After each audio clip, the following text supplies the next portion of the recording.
The Sri Lanka Standards Institution is the national standards body of Sri Lanka and the sole member of ISO, the International Organization for Standardization, representing Sri Lanka. The prime responsibility of SLSI is to formulate national standards focusing on the socio-economic development of the country with the consent of all interested parties. Criteria for prioritizing the standardization projects includes health and safety aspects, environmental impacts, trade-related aspects such as import and export, etc. SLSI directly adopt ISO or IEC international standards too, as appropriate, considering the local application. Being the national standards body, SLSI focus on SDGs, Sustainable Development Goals, when formulating of national standards.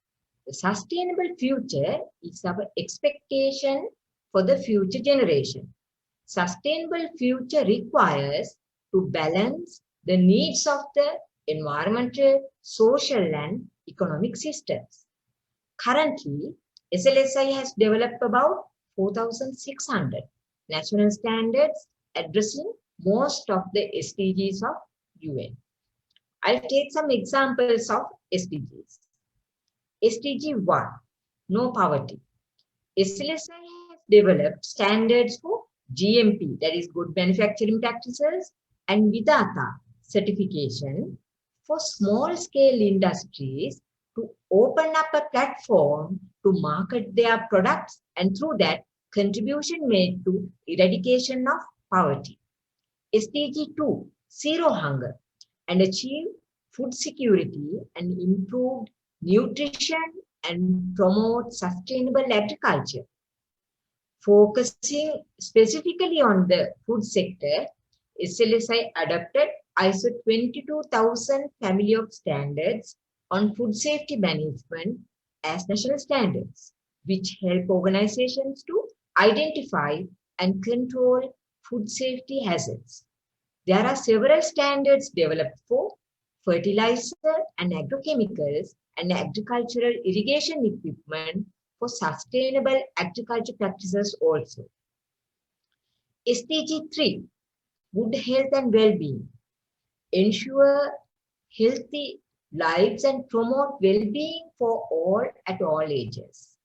SLSI recently developed a standard for COVID-19 safety management system and standards for medical masks and non-medical reusable cloth face masks, specifications for hand sanitizers, etc.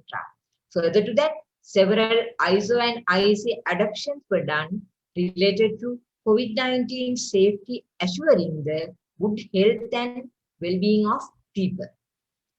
SDG 6 is clean water and sanitation, ensure availability and sustainable management of water and sanitation for all.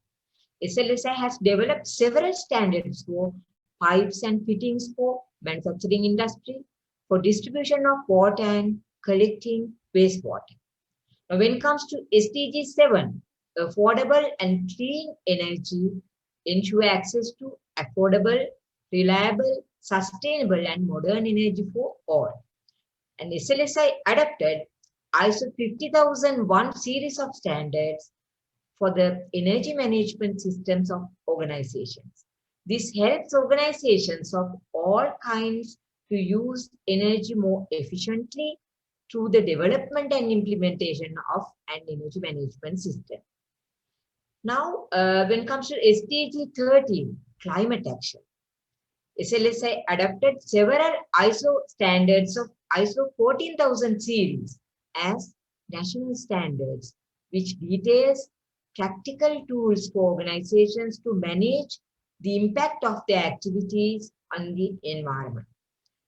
This set of standards, which includes most widely used standards, example, ISO 14001, Environmental Management Systems, Requirements with Guidance for Use, covers overall frameworks, audits, communication, labeling, life cycle analysis, and methods to mitigate and adapt to climate change.